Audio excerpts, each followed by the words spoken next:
Hello again and welcome to my Chinese martial arts tutorials. Today we're going to go over 3 basic punches that are pretty common in Chinese martial arts, sometimes done in different variations, but these are taken from a more traditional style of Chinese martial arts. So the first punch that we're going to start off with is called the female punch. It looks very similar to an uppercut, but it's not, and I'll explain why. The female punch is pretty much this punch here. You're going to start from the chamber, right? Remember how we spoke about the proper body posture and the chamber? You can go back to my earlier tutorials on body positioning, body posture, and chamber. But we start from the chamber. To execute the female punch, you're going to shoot the punch straight out. This is why it's not an uppercut.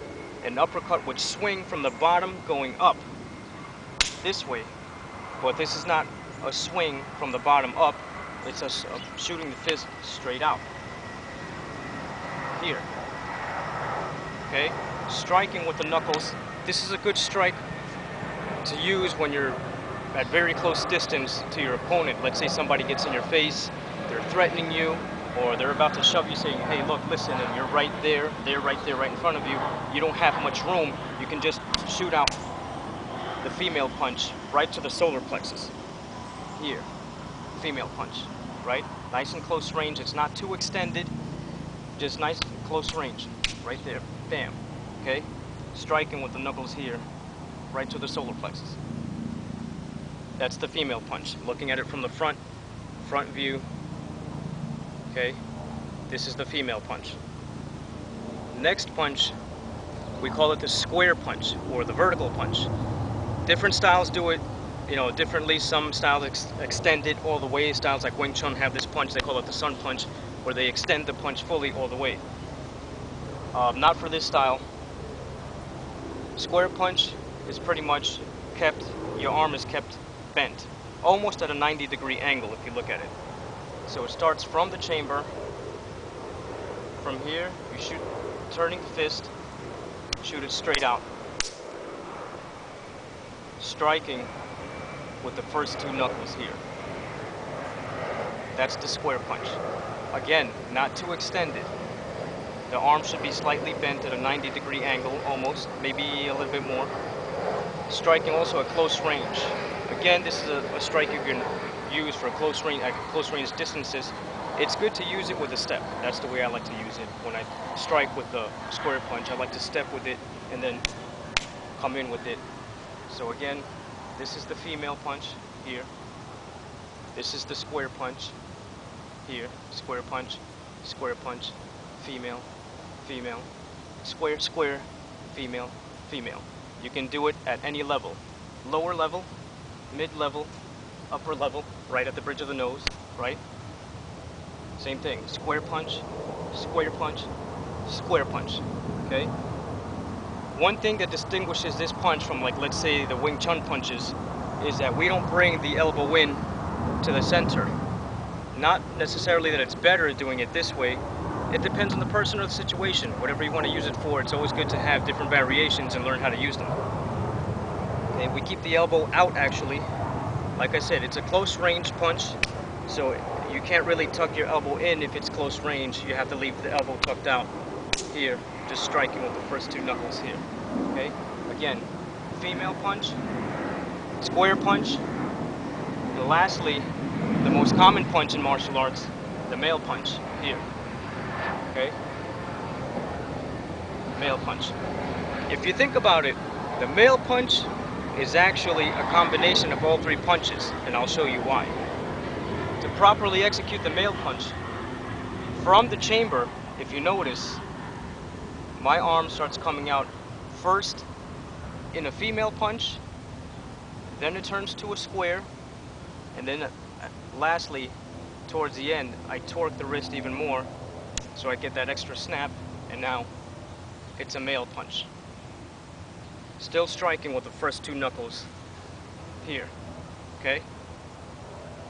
So you have female punch, square punch, male punch here. Okay.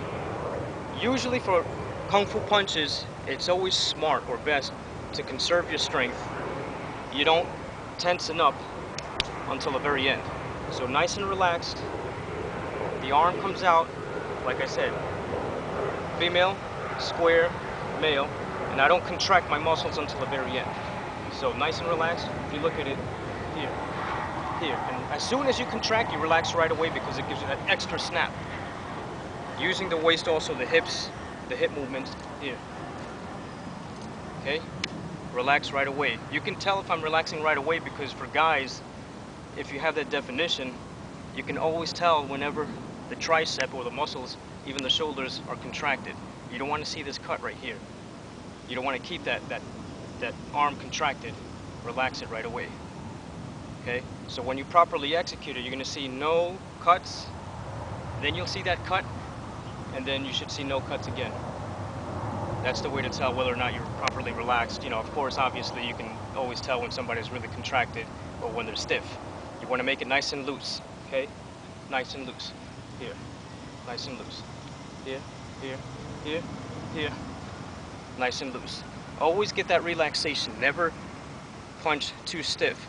Also, another thing, keep in mind, like I mentioned before, the shoulders, never do this. I see a lot of times, this is very common, even for guys who are advanced. I've seen black belts in many martial arts punch like this.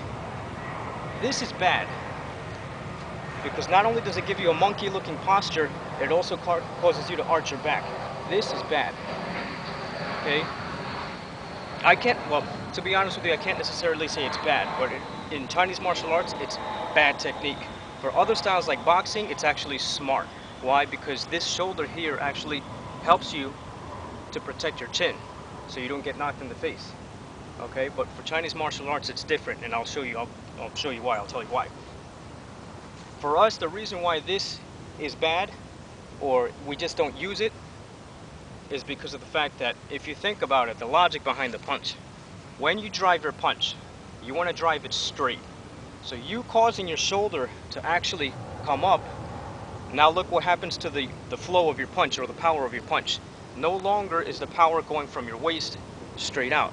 Now you actually have some energy going up, taking away from the power of the punch, because now you're lifting your shoulder and your punch is going up like this instead of just shooting straight out from the waist, right? This is why we tend not to do this.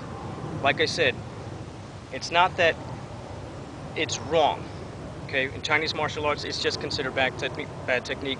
It's not that it's wrong. It's not that our style is better than boxing. I like boxing a lot. I appreciate boxing. Every style does things differently. Use it to your advantage, whichever way you feel more comfortable, whatever you think protects you better, or you can work with better. Cater to whatever you feel more comfortable with. Like I said, this is not wrong. Okay, it's just Chinese martial arts technique. For our punches, especially male punches, it's bad technique. You don't want to do this because it takes away from the power of your punch.